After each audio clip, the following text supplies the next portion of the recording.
bien bonjour et bienvenue dans cette nouvelle vidéo sur notre thème annuel Humanité, penser l'essentiel et créer dans la beauté. Aujourd'hui nous allons parler du mythe de la déesse Thémis. Pour cela, rappelons tout d'abord que Zeus, le dieu de l'Olympe, eut un grand nombre d'unions, non seulement avec des déesses mais aussi avec des mortels.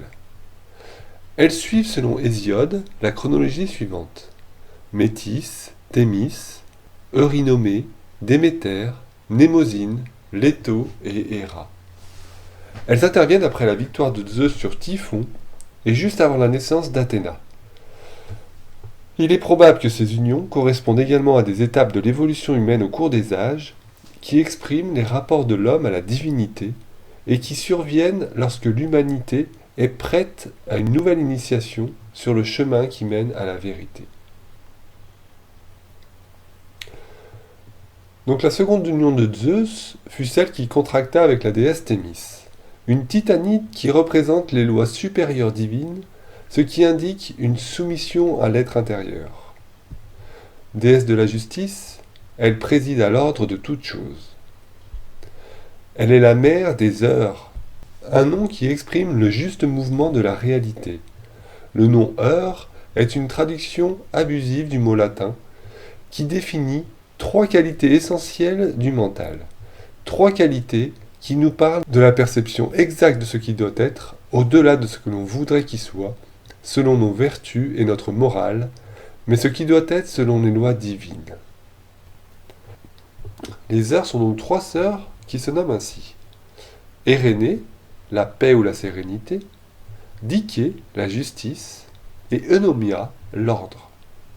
Elles représentent respectivement l'équanimité, l'exactitude et la pureté. Comme fille de Zeus et de Thémis, Hésiode mentionne aussi les moires, qu'on appelle aussi les parques, ces célèbres sœurs qui tiennent entre leurs mains les fils de la vie. Cloto, celle qui file, l'Achésis, la destinée, et Atropos, l'inflexible. Mais dans un autre passage de la Théogonie, le célèbre ouvrage de l'auteur, elles sont citées parmi les filles de Nyx, étymologiquement la nuit. Et cette dernière filiation exprime ainsi que la plupart des hommes ne connaissent pas le sens de leur vie, c'est-à-dire la tâche que l'âme s'est fixée pour son incarnation présente, et ne peuvent que se révolter contre ce qui peut parfois sembler une fin prématurée. Étudions donc ceci un peu plus en détail. Les premières filles de Zeus et de Thémis, les heures, nous questionnent sur notre définition du temps. En effet, en rapport avec les lois divines et la conscience universelle, celui-ci nous permet de mettre en rapport notre travail dans notre quotidien, notre travail de la conscience, avec celui des lois divines. En somme, il nous permet de nous poser les questions suivantes. Sommes-nous en adéquation dans notre travail avec les lois supérieures ? Et faisons-nous un rapport conscient entre les lois qui régissent la vie de la conscience et notre travail quotidien? Ce dernier, dans notre existence, cherche-t-il à nourrir le fil de la conscience ou cherche-t-il simplement à nourrir les formes? Pour répondre à ces questions, l'étude des filles de Thémis nous indique les principaux points à mettre en lumière afin de trouver un équilibre dans la balance où nous avons tendance à mettre d'un côté le travail de la conscience et de l'autre les besoins de l'existence. Et lorsque chacun repose sur un plateau et se trouve donc séparé de l'autre, nous basculons selon notre ordre des priorités, soit d'un côté, soit de l'autre. Tout d'abord, Érénée, la paix, n'est pas la non-guerre, mais un état au-delà de ce que nous appelons paix et guerre, qui est la sérénité induite par le calme mental et l'obéissance à ce qui est reçu d'en haut. Une immobilité intérieure vécue au niveau mental et émotionnel. Un état d'équanimité qui est atteint lorsqu'aucun événement extérieur, dans quelque domaine que ce soit, ne peut ébranler notre état intérieur. L'équanimité est ici un dérivé du terme d'égalité. L'égalité doit être recherchée d'un point de vue de la conscience, et non d'un point de vue simplement formel. Nous sommes en effet tous soumis aux mêmes lois physiques, mais n'avons pas tous la même sensibilité à ces lois. Par contre, nous passons tous par le chemin d'involution et d'évolution de la conscience, et même si certains sont plus avancés que d'autres sur ce chemin, nous le parcourons tous vie après vie.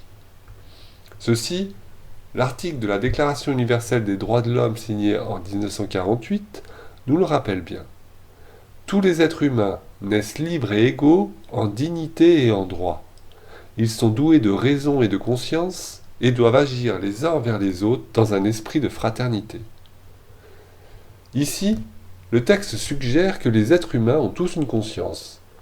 Et si celle-ci n'a pas le même âge en chacun de nous, nous devons agir entre nous comme le font des frères et sœurs, c'est-à-dire que les plus grands aident les plus petits, les plus âgés accompagnent les plus jeunes.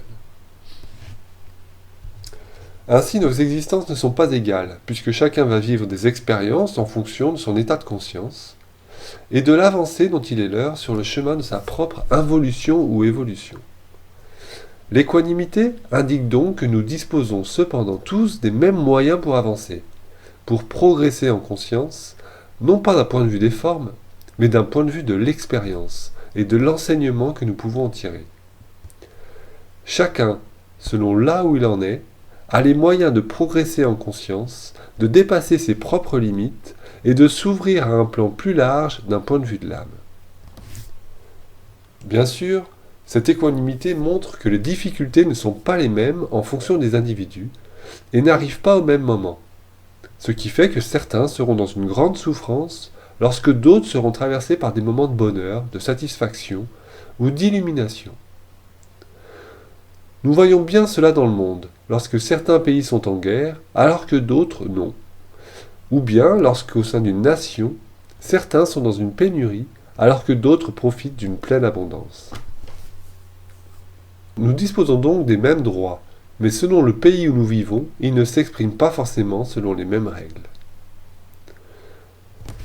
D'un point de vue intérieur, l'équanimité nous montre un autre rapport. Celui entre les différents corps de notre personnalité avec le point de vue de l'âme. En effet, être dans un état d'équanimité nous permet d'être suffisamment décentré du corps émotionnel pour ne pas réagir face à tel événement agréable ou désagréable. Cela nous permet de ne plus être sous l'emprise de nos illusions. Par exemple, lorsqu'un idéal que nous chérissons se concrétise ou non. Cet état nous permet de nous décentrer de notre propre existence et de l'intérêt personnel que nous y accordons. L'équanimité est rejointe lorsque nous sommes en adéquation avec la vision de l'âme, qui est une vision globale, celle qui surplombe les événements, qui perçoit l'avancée de la conscience à travers l'humanité, tout en étant pleinement avec chaque problème qui se manifeste dans l'existence face aux résistances à ce progrès.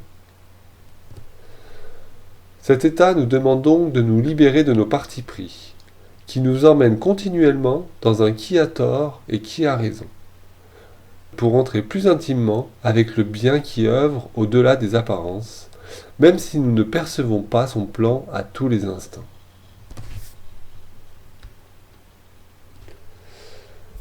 La deuxième sœur, la justice, Diké, est la juste manière d'agir, l'exactitude. Elle nous confronte à notre rapport en tant que personnalité agissant dans le monde, à l'âme, à la conscience globale. En cela, c'est le rapport avec notre propre conscience qui juge nos actes et qui détermine leur justesse par rapport à la vision de l'âme présente en chacun. Ici, nous pouvons noter une différence de perception de la justice en fonction de l'avancement de l'être humain sur la courbe d'involution-d'évolution.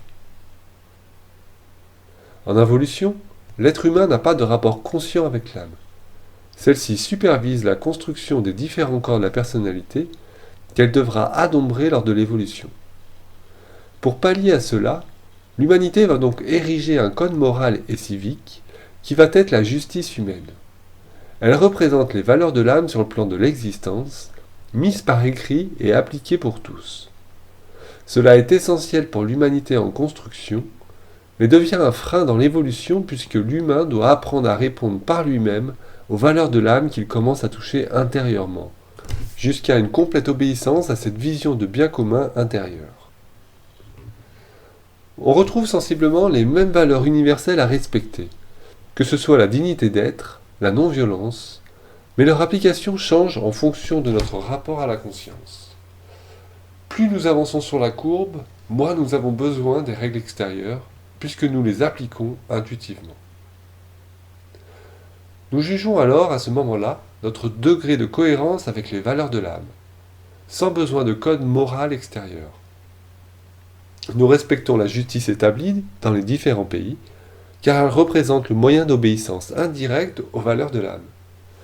Nous percevons aussi les écarts que peut avoir la justice extérieure avec les qualités de la conscience globale, qui nous invitent à un ajustement nécessaire intérieur et extérieur. La justice humaine telle que nous l'entendons est fondée sur la raison et la vertu, et a donc une fonction passagère dans l'humanité. Car une fois la conscience de l'être humain éveillée à la conscience d'ensemble, l'humain entre progressivement dans un mouvement exact issu de l'intuition, qui conduit chaque être à sa perfection par le chemin le plus court et le mieux adapté à sa nature. Cette rectitude, ou ce rapport exact avec l'âme, progresse inévitablement avec le temps.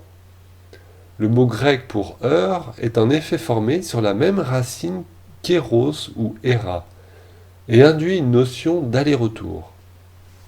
C'est en faisant des essais et des erreurs que nous cheminons vers un plus juste rapport avec notre être essentiel. Ainsi, tout est agissant dans un premier sens. L'acte de la pensée et la parole, et tout revient vers celui qui l'a généré, à l'instar du mouvement de l'absolu. Venons-en maintenant à la dernière des trois sœurs. L'ordre, eunomia, peut être décrit comme la juste répartition, et c'est ce que nous appelons ici la pureté. Chaque pensée, chaque sentiment, chaque parole, chaque acte a sa juste place. C'est la base de l'harmonie.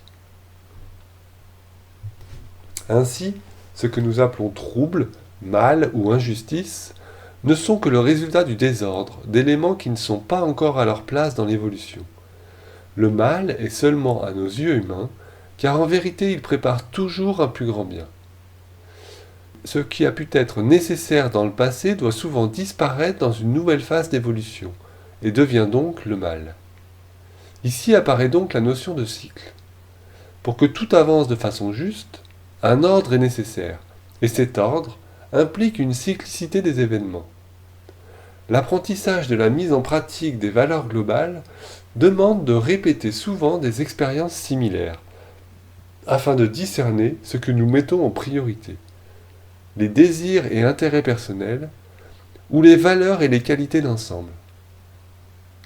Nous devons répéter, encore et encore, ce processus qui nous demande un choix conscient jusqu'à ce que celui-ci devienne automatique, car ancré dans un nouvel ordre. L'ordre ne représente donc qu'une priorité nouvelle à laquelle on choisit de répondre, comme un palier que nous décidons de franchir afin de répondre à une nécessité commune. Bien sûr, si nos désirs personnels prennent le dessus au début, c'est pour que nous discernions de mieux en mieux ce qui nous paraît juste. Ce discernement évoluant, progressivement vers les valeurs universelles, ce qui est juste aujourd'hui ne le sera sans doute plus demain. Ainsi, l'ordre nous met en phase avec la notion de vérité. Les vérités qui nous gouvernent sont réalisées comme non permanentes et doivent être remises en question. Cette temporalité de nos vérités personnelles nous montre que tout ce que nous croyons vrai n'est qu'une croyance temporaire dont nous avons besoin pour avancer, et que l'évolution nous invite à les abandonner au profit de nouvelles que nous qualifierons de plus vraies. L'ordre nous demande ainsi une certaine humilité vis-à-vis des vérités que nous avons fait nôtres pendant un temps et qui vont persister chez d'autres encore longtemps, et qui ne sont plus depuis fort longtemps chez ceux qui nous ont précédés sur le chemin. Alors, toute remise en question doit être un moment de partage et de respect des points de vue de chacun, afin que tous puissent identifier la reconnaissance nécessaire à la croissance de conscience dont il est leur. C'est lorsqu'un nombre suffisant d'êtres humains mettent en ordre leurs pensées vers une nouvelle vérité qu'un nouveau paradigme prend place. Et pour cela, nous avons besoin, en tant qu'humanité, d'éprouver toutes les anciennes croyances afin de leur donner mort, en choisissant consciemment l'ordre nouveau, porteur et révélateur d'un plus grand bien commun. Thémis présidait à l'oracle de Delphes avant qu'Apollon ne prenne sa place. L'oracle représente cette soumission aux lois divines, les premières approches de l'équanimité, de l'exactitude et de la pureté, qui permettent de commencer la quête avant que les lumières de l'âme ne puissent commencer à se manifester. Dans l'Iliade, les heures sont les divinités du climat et gardent, à l'aide de nuages, les portes de l'Olympe. Ce symbole exprime que nul chercheur ne peut prétendre égaler les dieux, c'est-à-dire accéder au monde de la conscience globale, s'il n'a réalisé une parfaite équanimité, une parfaite exactitude et une parfaite pureté. Ceci, comme nous l'avons vu, ne demande pas une discipline personnelle inculquée par une parole extérieure auquel nous obéissons, mais un choix conscient, une réponse disciplinée aux expériences qui nous incombent, afin que progressivement, de cycle en cycle, une vérité nouvelle se fasse jour et de nouvelles qualités d'ensemble s'incarnent à travers la matière de notre être. Ainsi, un nouvel équilibre s'instaure dans la balance, une nouvelle perception du monde prend place pour une nouvelle expérience, source d'avancée pour la conscience grandissante, cycle après cycle.